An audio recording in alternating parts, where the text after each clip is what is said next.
3 days after a 21-year-old tourist vanished from his group in Pyongyang, North Korea detonated a nuclear bomb. The regime needed the world distracted. They already had exactly what they needed. I entirely beg you, people and government of the DPR Korea, for your forgiveness. Please, I have made the worst mistake of my life. This is Otto Warmbier, 21 years old, from Ohio. Otto lands in Pyongyang on December 29th. On New Year's Eve, his tour group watches fireworks in Kim Il-sung Square alongside thousands of locals.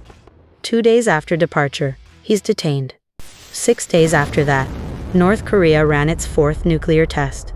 A test like that brings sanctions, condemnation, and global headlines, calling the regime reckless.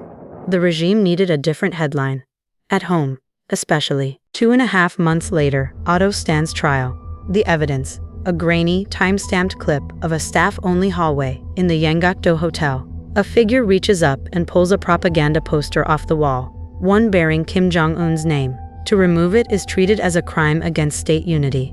The prosecution says the figure is Otto. Western reporters who later reviewed the footage raised a basic problem. The hallway is brightly lit, in a country where electricity is scarce, not what staff-only spaces usually looked like.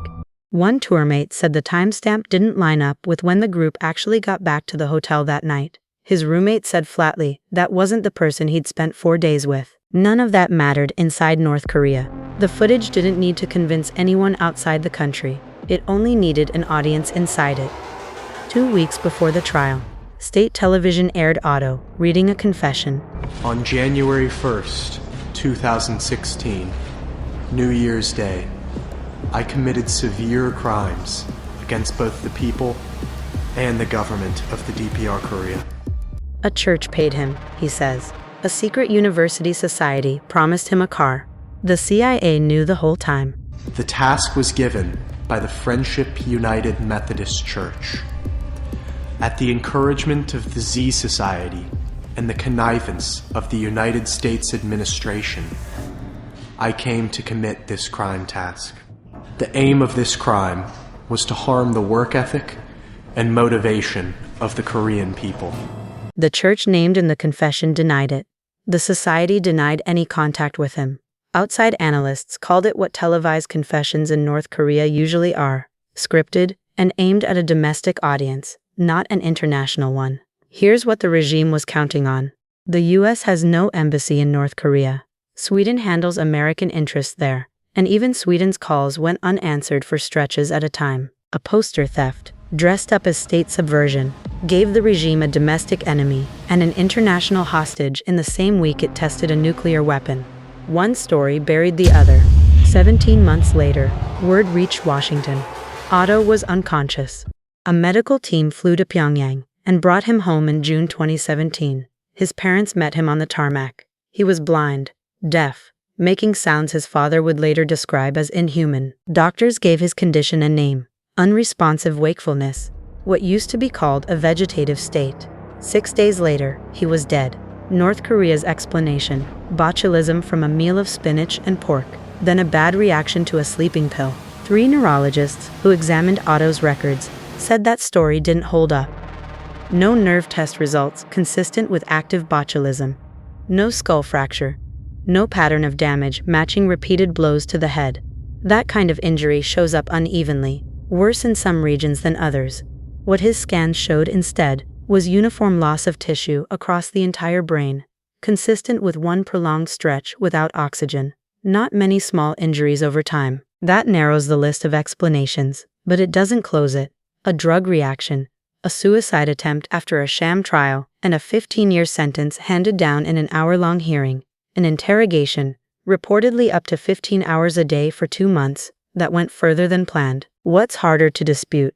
Hospital staff later told the doctor who flew Otto home that he was already unresponsive the morning after his trial and had to be resuscitated and put on a ventilator. A brain scan North Korea eventually handed over was dated months later, and even taking that scan at face value, the damage looked recent, not historic. The regime didn't need Otto's case to end this way. It needed Otto's case to exist at all, the same week its missiles and warheads were the story everyone should have been watching instead. Here's the part that rarely makes the headlines. The US government knew Otto was detained almost immediately.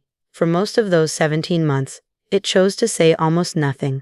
A year after Otto's death, the same president who'd called his case a symbol of North Korean brutality stood next to Kim Jong-un in Singapore and called their relationship very special. He later said Kim wrote him beautiful letters and that we fell in love. Asked directly whether he thought Kim knew about Otto's case, he said no. Otto's parents called that a betrayal. It's hard to argue otherwise. The same regime, the same dictator, and the headline had simply changed. The lie isn't that North Korea used him. Everyone expected that. The lie is that the only government with the power to make noise on his behalf decided, for 17 months, that quiet was safer than loud, and that once he was no longer useful as a symbol, he was dropped just as easily as he'd been picked up. Otto Warmbier took a poster off a wall in a hotel hallway. 6 days later, North Korea detonated a nuclear bomb. Those two facts sat next to each other in the news for exactly 1 week, and only one of them stayed there. He came home blind, deaf, and dying, 17 months after a government that knew exactly where he was decided that saying so wasn't worth the risk. No one has ever fully explained what happened to him in that gap.